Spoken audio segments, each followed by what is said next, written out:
How you guys doing? Tino Sunseri. Nice to meet you. How you doing? Tracy. Tracy, how you doing, man? Ben Bulch. Nice to meet you, Ben. How you guys doing? Good. Everybody okay? Yeah.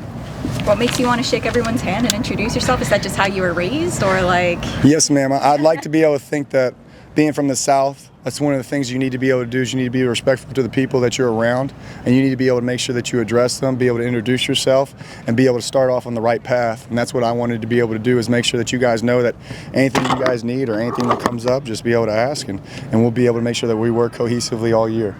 Deshaun made it a point to say you were Sicilian, not Italian. What's the, I guess, the difference for those of us who aren't familiar? Well, Sicilians, we're at the bottom of the boot, if you don't know. And sometimes whenever it goes to our complexions and everything like that, we're a little bit darker. So a lot of people back in the day used to look at us a certain way. And whenever we first came over on the boat, we weren't considered white, we weren't considered African American, so we were right in the middle. So a lot of pride in that, what comes into it. My grandfather had to be able to quit in high school because his dad died of a heart attack, and wanted to be able to go to work and build his business. So when it comes to being Sicilian, it's just something we're really, really proud of being able to come over here and start a journey in here in the United States. Speaking of journey, can you tell us about your first memories of Coach Foster, meeting him, and kind of, building that relationship to get to where you are now? Yes, sir. So I was actually very, very fortunate growing up. I was a coach's kid, so I was able to be around all kinds of different places. The coolest thing was going from NAIA all the way to my dad being able to work at the Carolina Panthers and moving 10 to 11 times before being able to hit being out of high school. So being able to kind of be around all over. But when my dad went to the Panthers, my dad was having to be able to work really, really early, and I got there in 6th grade. What I had to be able to do was, in order to see my dad on the weekends, is I had to be able to travel into the facility with him at 5:15 in the morning and work. So I worked in the equipment room, folding towels, putting away laundry, doing anything I could, being in the meeting rooms, because I wanted to be around my father. But also that team was unbelievably special at that time with Coach Fox and Coach Marty Herney, what they built around, and Coach Foster was on that team, and he was just an unbelievable person. He was somebody in which they would come up to you as a young kid that looked up to all these NFL players, that was having all these success, and would take the time to be able to talk to you, spend the time with you, and was really, really genuine. So when it came to him and our relationship, it was somebody that I knew that whenever I walked in the building, I felt like I had a friendship with at that time, even though I was only 10, 11, 12, 13 years old.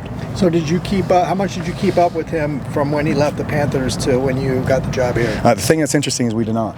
So whenever you have a relationship, I feel like you build a genuine relationship. It doesn't matter if you haven't talked to that person in 3 years or 30 minutes. You can still be able to have the qualities and traits and great conversation and be able to catch up and be able to see how everyone's doing. The first time I actually saw Coach Foster was whenever we got done with the game against UCLA. I was able to give him a hug after the game just to be able to say hello to him and be able to make sure that him and his family were doing well since our time at Carolina. Is it a bit surreal now to be working under him? I don't know if it's surreal, but it's awesome. I can't thank him enough for the opportunity. I love him as a person. I think that he's everything that this university needs, of being able to drive this thing to the right place because of his background of being at UCLA, being a Bruin, and loving what this place is about. And I feel like with us and the trajectory that we're going, it's been a lot of fun being able to work with him so far. What was the process of bringing you here? How did he reach out? Did you connect in between that time? You first met him.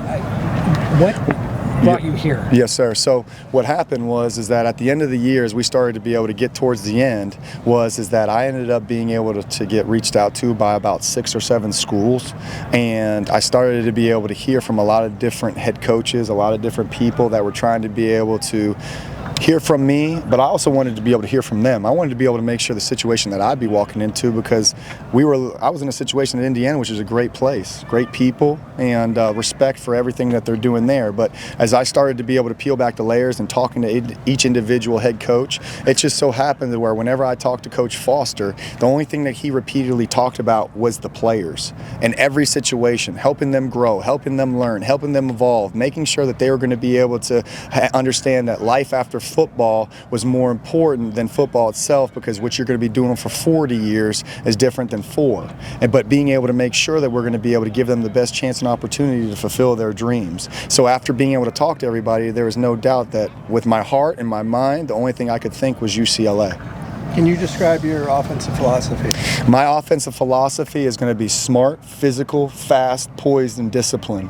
We're going to be able to make sure our players understand what to be able to do, right? We're going to know how to be able to do it and why we're doing it that way each and every play. We're going to put the defense in a lot of turmoil of being able to understand how to be able to understand shifting, motioning, being able to make sure that they have to be able to guard every blade of grass as much as they do horizontally as they do vertically. Being able to put pressure on them to be able to stop the ball being run at them.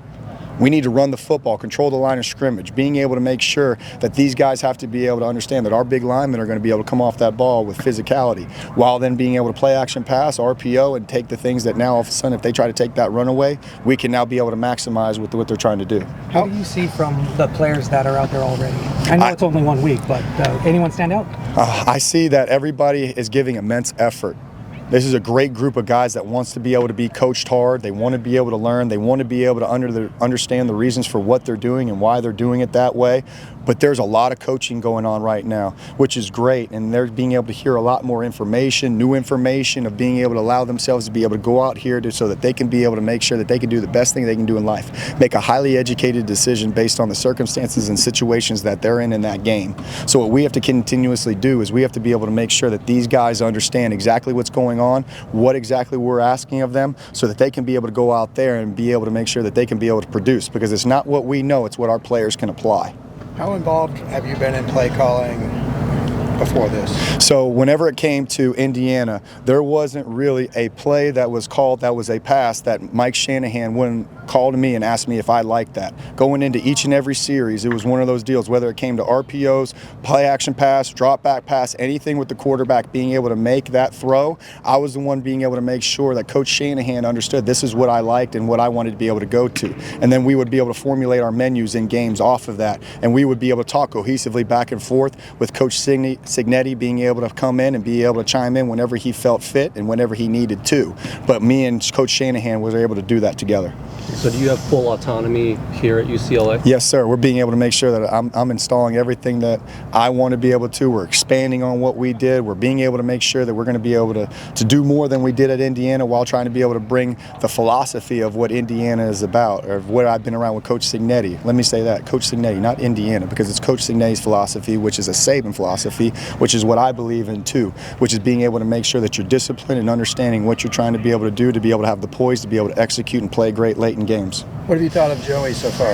I think Joey's a guy that can be able to understand information. I think he's a guy that can really be pushed. I'm somebody that, learning from Jimbo Fisher early on in my career, I have to be able to make sure that I'm out on this field being able to press him in all situations, so that by the time he gets to be able to play in a game and being able to handle everything around him, their expectations in that stadium aren't as high as mine are on this practice field. So I think that he's been able to take all that coaching. He's learning each and every day. He's being able to apply. But it's a lot of learning for him, which is great. So every single day, he's coming in with the humility to be able to really understand what we're engaging in, how we're trying to be able to learn, and what he can be able to apply to help himself gain and get better. Garrett DeGiorgio talked about you lifting guys up. How important is it to kind of boost confidence, especially early in the process? It's all about relationships. This whole game, whole life is about relationships. And we're building a relationship with our players. It's just like if you're a father. Are you a father? Yes. Okay, so you're a father, right? You have to be able to discipline your kids to be able to make sure that they understand what you're trying to be able to do, but you need to love them up enough to be able to know that they also know that you're doing it because you're telling them what they need to hear, not what they want to hear, because you love them and you want them to be able to continuously grow. So what we have to be able to do as coaches is piggyback all these great parents that they've been able to give us their sons, and we have to be able to make sure to press them to be able to get them to where they want to go, but we got to love them up so much so that they know that we're doing it in a sense to where we're trying to be able to make them the best that they can be. We want to be able to make them the best version of themselves every single day. So we got to be able to make sure that we put the pressure on them to come in this building with an attitude of being able to make sure that, hey, if I'm in this building, let me be able to do something that I'm going to be able to make sure that it's going to be able to help me be able to grow into the vision I see myself becoming. Looking at your recent success, between James Madison and Indiana, 4 different quarterbacks in 4 different years, so this will be, 5th year with the 5th different quarterback. How much confidence does that give you working with a brand new group of guys? It's something that's new to me. right? It's something that when I was at Alabama, we had Mac Jones, and we had to be able to make sure that he was the next guy in, and you didn't have to do as much teaching. Whenever I went to James Madison, then every single year, it was something that I had to be able to make sure that these guys understood. But the cool thing is at the end of the day, it allows you to be able to go back to square one and really be able to concentrate on what you think that you're doing well as a coach. So as much as I'm trying to be able to coach them, I'm also coaching myself. Is there a way that I could have been able to articulate something better for them to be able to apply? Is there something that I could have done in the day to be able to build their confidence? As much as I'm trying to make them self-assess each and every day, I'm doing myself. So when it comes to being able to be at a new place, being around a new quarterback staff and all new guys, it's something I'm used to being able to do, but it's something that I'm going to be able to make sure that every day that I'm being able to grow, because I want to be able to make sure that I'm continuously learning and evolving as much as they're trying to too. We saw a lot of short passes, going to tight ends a lot today. Is that just where you're at right now? Like, do you anticipate developing some more deep threats as we go through spring? Yes, ma'am. So what we're doing is we're taking what the defense is giving us. So there might be a lot of short passes and stuff right now is because the defense is playing off. And that's the biggest thing that these quarterbacks have to be able to learn in college football, is that you need to be needy, not greedy. Is that a lot of these defenses make a lot of plays because the quarterback just makes a bad decision. There's not a lot of plays out there in college football where somebody's just making a heck of a play on the ball and being able to make sure that you have to be real weary of a player. A lot of times it's because the quarterback got fooled and forced an issue. So what we have to continuously do is to be able to develop our discipline at quarterback to be able to take what they give us, especially with it being a base down day today, first and second down, that if all of a sudden they're being able to sink off, we got to be able to take 5, 6, 8, 10-yard completions, because whenever it's in tag off right now, who says that that's tackle football in real life? So we got to be able to take what the defense gives us and give us the best chance to be able to continuously move that ball down the field. Coach Giorgio also mentioned you know, a family pizza place.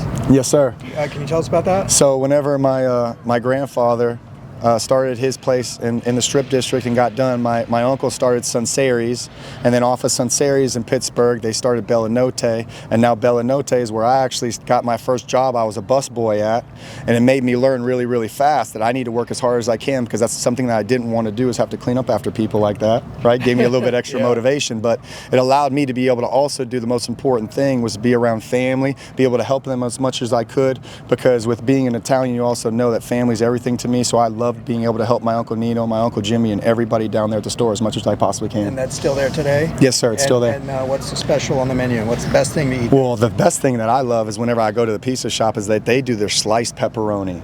So it's not one of those to where you're getting full on pepperonis, it's the little slices. So every single bite you take, you're getting a piece. Looking at the staff around you, I think there's 2 assistant or grad assistants. Is it Matt Biondi? Yes, sir.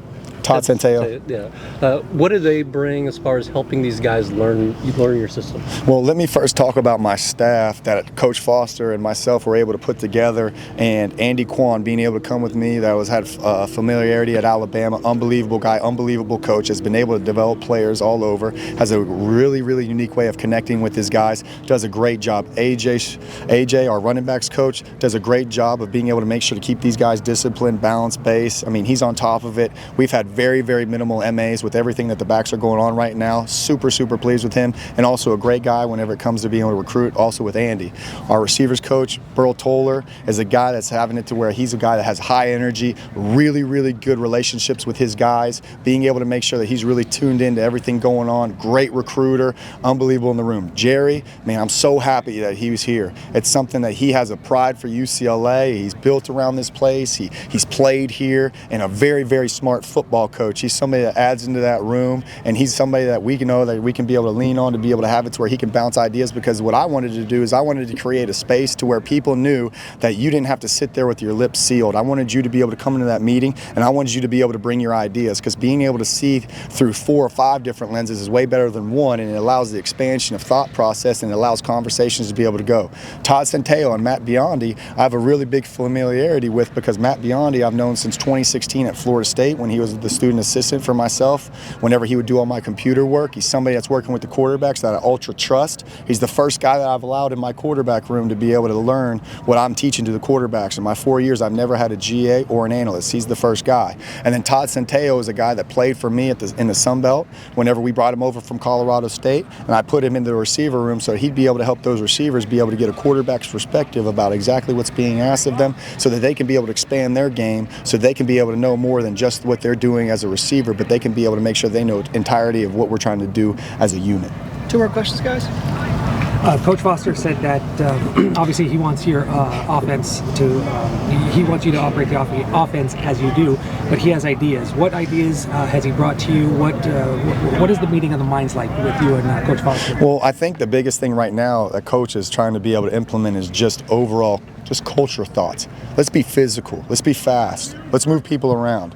And he has it to where he keeps on being able to tell me to keep it up and to be able to keep going, to keep pressing these guys, to be on the field and being able to do that stuff. I think overall right now what we're trying to be able to do isn't necessarily, hey, we're trying to game plan and this is specifically what's going on. We're trying to be able to do a 500-foot umbrella of letting these guys get exposed to everything that goes on inside of our offense, because we do everything, so that we can be able to have it to where when we get closer to the season, right, and working through these months, we can be able to be really specific about what we do well, so we're not asking our players to do things outside the realm of being able to put them in bad situations whenever we get to games. You found a favorite food spot here yet? I haven't.